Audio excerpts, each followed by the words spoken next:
Welcome, everyone, to a new episode of On the Rise. I am Vishal Yathish, a junior at Mission San Jose High School. What drives successful people? What does passion truly mean, and how does one find it? This is what we're going to find out together. On the Rise features top tier founders and innovators to talk about their journeys and motivations to help inspire the next generation of leaders. Today, we're joined by Neha Vinjapuri. Neha is a freshman and computer science major at Stanford University. She's the developer and creator of numerous games and inventions. She was a finalist of Google Play's Change the Game Design Challenge, and her mobile game YuMe has over 78,000 downloads. She also built a fire prevention device, Flameless, which won the Samsung Solve for Tomorrow competition, which we will be talking about in a little bit. Hi, Neha. Thanks again for joining us today. Let's dive right in. We'd love to hear more about your background and your many projects. Hi, Vishal. It's so good to be here. So, you were a great artist and animator. How did you connect your interests in art and animation with game design? Yeah, of course. I think for me, I've always been into art. It's just been like the hobby that I've had since I was a very little kid. And I never really took proper formal classes, but I just kept practicing on my own, and it became something that I just really love doing, and I would always do it in my spare time. And then once I got sort of into late middle school, early high school, I started thinking about what other interests do I have and how could I combine it with the interests that I already had. So initially, I was thinking like I really like science, so I was thinking about anything like bio related, and I was trying to see how I could exactly combine like art and bio. But I think for me later on, I realized bio really wasn't my thing, and also like it wasn't as easy to combine art like something creative with something like bio. There's definitely ways, but I wasn't really finding something that clicked with me. And then I started in 10th grade. I actually took a intro CS class for the first time. It was really weird because like CS was actually the one thing I was like, I'm never gonna do this like ever, like because I have an older brother who's like really techie, and my dad is like he's also really good with computer science. And whenever I just saw them doing tech related things, I would just be like, oh my God, that's like literally so complicated. What am I supposed to do? Like, I can't even get into the space at all. But once in like 10th grade, I'm like, you know what? Let me just try it at least once. If you don't try it, then you'll never know. If you don't like it, just quit it. And I took the CS course, and I really liked it actually, because I just realized like I really also like math and kind of like logic based things, and CS kind of uses both of those principles. And because I started getting more into CS and I still had my art passion, I wanted to see how exactly I could put those together. And I think game design and animation are a great way that I found to really combine those two passions, because it includes the art side where you have to make all of these different art assets and make sure everything is visually appealing for the user. But also at the same time, on the back end, you're trying to make different logics so that the player is immersed. And in terms of animation, there's still like a lot of technical things in terms of like timing for your animation, where you should put each thing to draw the person's attention. So it's just like a really cool way that I was able to combine my two passions. And how did you come up with the idea for your games like Yumi? Obviously, each of your games has a very strong positive message like inclusivity. How did you form and develop these messages into a story? Yeah, of course. I think for Yumi specifically, the idea initially just came from something random. A couple of years back, I went to a planetarium on a field trip, and it was literally the most beautiful thing ever. And the story behind it was about how small we are in comparison to the rest of the universe, and that just had me like thinking, like why do we fight so much in this world when we're so like similar in a way. So I wanted to make a game kind of surrounding that theme of like space, but also about like just getting along with the people around us and finding similarities over differences.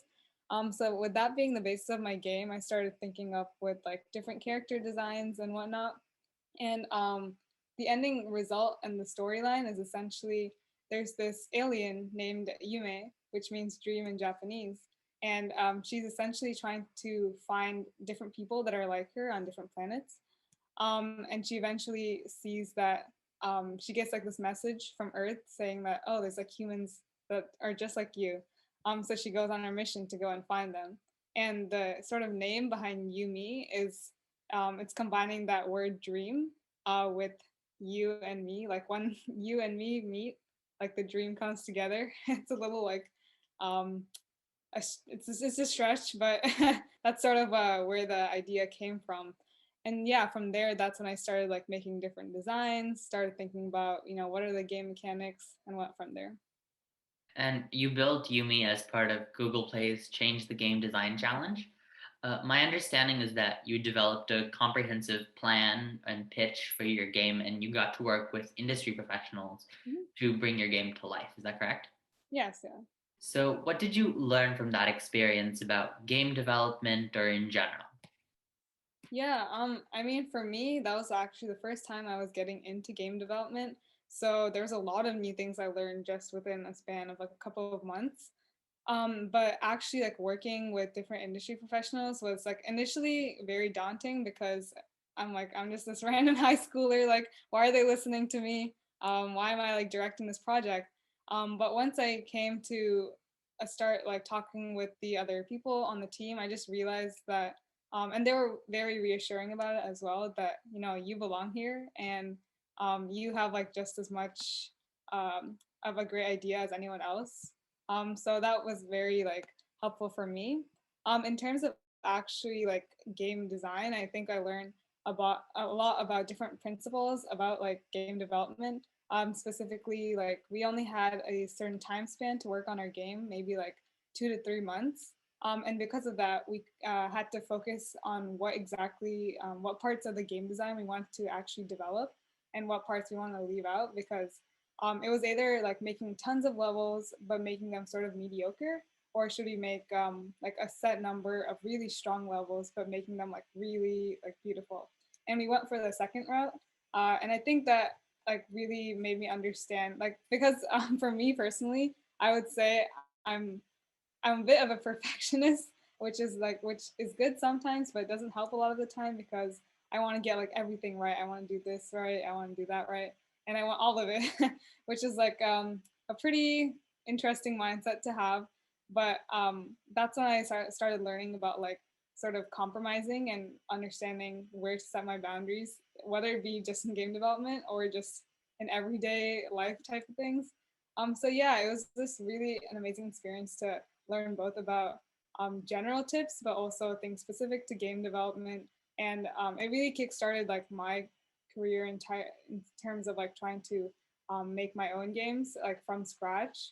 And yeah, I've made like lifelong mentors that I can always rely on as well. And how did these lessons impact you as a developer as well as your future projects? Yeah, I mean, for me, I again because it was like my first time, I was able to take away a lot of different tips and tricks for game development, and I was also able to see how exactly Yumi was built from like scratch, like all the way to an end product that was on like the Google Play Store, and that was first of all like it was really rewarding to see, and also it was like a realization that oh, you can actually like take just an idea and go from that all the way to something new. So I took those like the lessons of how game development works exactly and started applying it to any of the other games that I was creating. So again, starting with an idea, creating the designs for it, understanding what mechanics are supposed to be in a game because a lot of times you can get caught up in like other details like the music and the art, which are both like really amazing parts of any sort of game, and I really enjoy those parts. But also at the end of the day, a game at its core is just a mechanic. So, like for example, in Mario, you just have to. It's just like running, jumping, and like killing enemies, right? But at that point, um, all the other things like adding different enemies, making the art better, making the little soundtracks, those are like additional that make the game like even better. But yeah, so at the beginning, you just have to focus on what you want your game to be as a core mechanic and then add all these other layers on top of it. And so that's what I did. I started looking at online tutorials on how to like create games because they're like I kind of just used a lot of online resources at the end of the day. You know, I didn't know going into even creating like my first game by scratch, like how to make each part specifically. But it's just a lot of like trial and error, like trying to use the resources you can, talk to people, and yeah, you can make it work. That's incredibly inspiring and totally relatable. Mhm. So you also built a lot of other projects, including Flameless, which is a sensor that detects wildfires and relays necessary information to the fire department. And you won the Samsung Solve for Tomorrow competition for this project. So obviously, forest fires sadly are still a serious issue. How did you identify a solution to such a massive problem? Where did you even start? Yeah, the first thing we like started with was actually identifying the problem because once if you don't have a good understanding of what the issue is, you can't make a proper solution for it.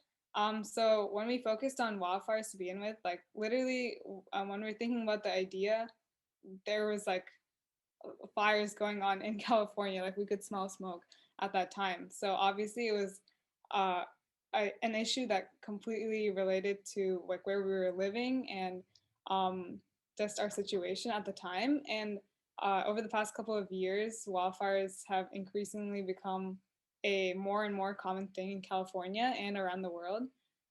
So we want to identify what exactly is missing. Like why are wildfires becoming like such a big issue and why isn't it something that is easily preventable? So from there we started thinking about, you know, how exactly does a wildfire start, right?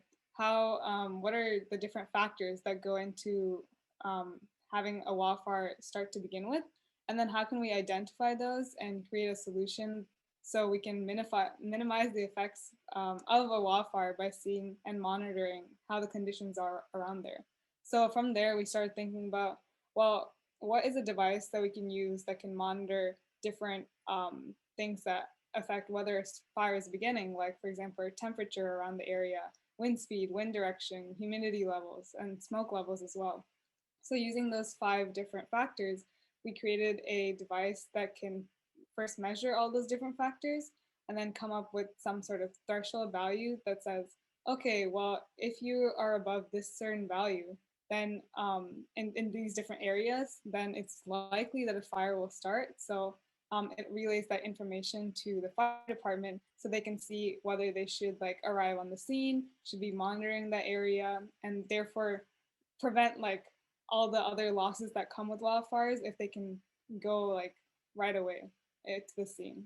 And what was the design process like? Were there any specific milestones that you think made this successful?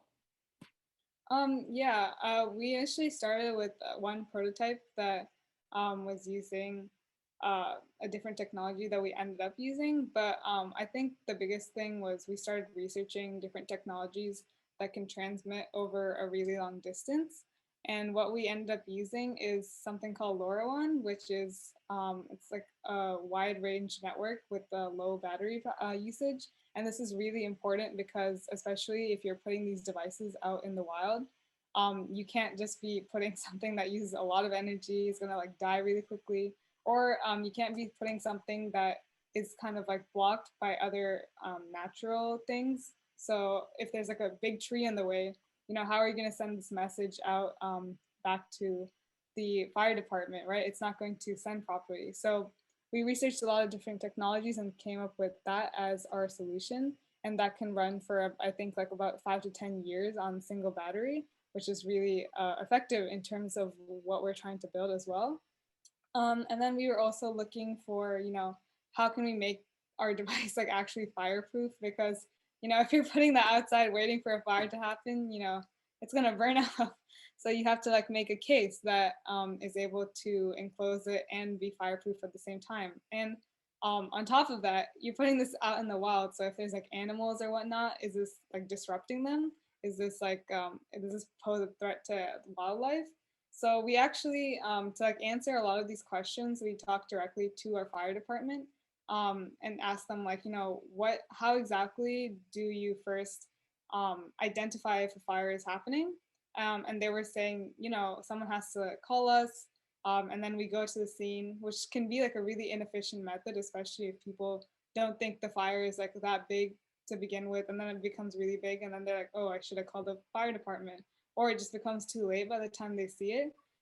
So that was one of the things they told us. And another thing was that we were worried about the size of our device and seeing like, oh, is this going to be too much of a hindrance, or will this sort of prevent any animals from living the way they used to? And then they said that really, if you keep it there for like a few days, and it's like a relatively small device, then it should just like integrate naturally into the environment. Like they'll be used to it. And so, yeah, using their expertise, we were able to start making these milestones in our project and understand what exactly we needed to use to build it. And how did you find the right team members and the right people with the right skill sets to build this with? Yeah, exactly. I mean, for us, we had a bunch of people, like a lot of different people with different backgrounds in terms of what they're good at. Like personally, I would say I worked more on 3D modeling the case, and also just like leading the team overall in terms of planning. And then we had another person on our team, Vishal, who was really amazing with actually using like Arduinos. And that's like what the main part we use to build our device. And so he was really good on that end. And then we also had another team member. She was really good with like AI and machine learning. So she was trying to see like in the databases, like how could we use information from previous fires to feed into like what we know about what threshold values are for fires to start. So I think it was really great that all of us had different skill sets to begin with. Another big thing was like someone was really good on the outreach aspect of it, how we can reach out to the community and like present to other people in the climate space. And also, again, reaching out to the fire department, people like in PG&E. So yeah, it's just really about finding it. Sometimes like it's really easy to just like go and pick out a bunch of people like, oh, you're my friend, like come over here, like and you might like all like exactly the same thing, which can it's not like necessarily a bad thing. And you guys can definitely learn to specialize in different areas, but it's also great to if you can find people of different interests, because I think at the end of the day you're all learning from each other. So it's great to find people that you can rely on different areas as well. You were clearly doing a lot during high school with all of your different innovations, XR EDU, the club that you led, AP classes, and varsity tennis. How did you possibly balance your time between all of these different things and do them all well? Mm-hmm. Um, well, I would say I was amazing in every single thing I did. But I will say that starting from end of 10th grade, beginning of junior year, I started focusing a lot more on my extracurriculars than my academics. Not saying that I was like leading my academics down or anything like that, but in ninth grade, I established like those good study habits that I could use throughout high school. And I really didn't make studying as big as of a priority as I did for working on these other projects, because at the end of the day, what I was finding the most interest and like joy in doing was these like other projects, because I was making something tangible, and I was using like the interest that I had. So I just started first of all pouring my time more into what I wanted to do. And the thing is, if you like something, you're gonna do it well. So like in terms of entering YuMe as like the game development competition, um, like no one was forcing me to do that, right? I found out about it. It was like a really cool competition that I was like, you know what, like I have to enter this, because it was like a perfect balance of like art, music, like technology, and I was like, I have to do this. So I worked like super hard for the following month just to make my game design plan. And really, like the reason I think it did well is because I put that time into it, and like I did not like a lot of the times you can put time into stuff, but it doesn't necessarily mean it's going to turn out well. Time can be like a deceiving like metric if you want to measure how well you're doing something, because if you work on something for 10 hours, it doesn't necessarily mean you're like working all those 10 hours, right? But when you're like doing something you really like, it's less likely that you're going to get distracted and do other things, right? You're just going to like go for it because it makes you excited. So I think at the end of the day, it's all about like finding the things that you really like. And you may not know what that is, obviously. But if you like go around exploring and essentially like start to find what you're really interested in, then you'll find that it doesn't become a pain, right? You're not like trying to get away from it. If you like it, you're gonna spend like quality hours in doing it, and because you're not like overstepping your boundaries in terms of like getting distracted and doing other things that aren't really conducive to what you're trying to do, then you're gonna have time for other activities as well. Like I was doing dance and tennis also um, outside of my other extracurriculars, but those are also just like things that I really enjoyed. So yeah, I did well, relatively well in them. Thanks a lot, Neha. I'll definitely try and implement that advice. So you're a freshman at Stanford studying computer science. What is next in your journey? Have you started thinking about career options or problems that you'd like to tackle in the future? Hmm. Yeah, I mean, being at Stanford for like the past month so far has been really exciting. I think it's like a huge shift in terms of like what I value in my life. I think in high school I was definitely, whether I liked it or not, I was very work oriented. Like obviously I love hanging out with my friends and whatnot, and that was also a big part of my life. But once you come to college, you realize like your social life has to like really expand, or it's like you're always around people 24/7. So it's like honestly though, it's really fun that to be like really social all the time. It's also a bit draining. But I've like come to realize that my balance of social life, my work and education has to change from what it was in high school. And I need to like refine the balance between when I want to like spend time with friends and like actually work on stuff. And I'm finding out that for now at least, I'm like spending a lot more time with people than I am with like doing actual work, which is actually really great, and I really enjoy it. But yeah, in terms of like actual education or work related things, I'm currently working at the VR lab that's at Stanford. They're called the Virtual Human Interaction Lab. And so we're just currently working on building different VR related things for the research projects that are going on there, which has been really exciting. And again, a virtual reality along with game development and animation combine those art and tech passions. Um, and yeah, from there, like I'm taking some like CS course. I'm planning to take some other interesting courses in the following quarters as well. But yeah, I mean, I really want to see myself like working in uh, like a really cool company that focuses on any of the three fields that I'm interested in, like animation, game development, or virtual reality.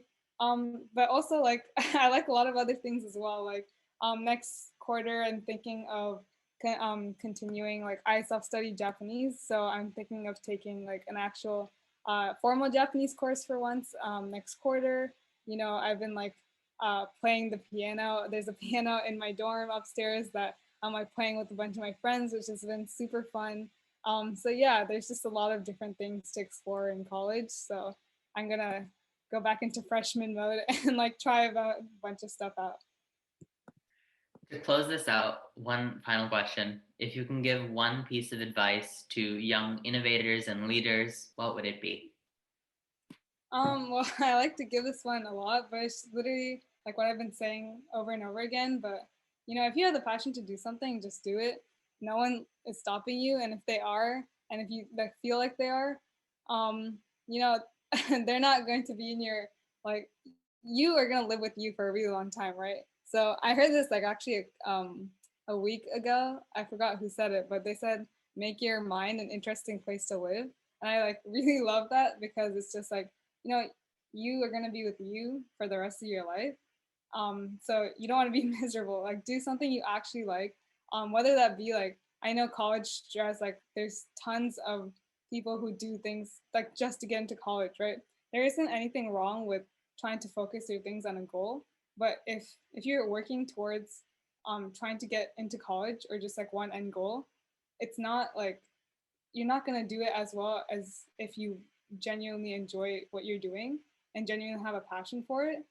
So really like whatever you do, no matter if you think it looks good for college or not, just do it if you like it. Like it'll turn out so well, and really you're going to do the best at what you like. So just go for it regardless of like what other people are saying or what you're telling yourself. Like if you think people are going to judge you for doing something, or if you think you're not capable of doing something, which I definitely thought I was for like all the things I did in high school, like you're not, just do it and you'll get there.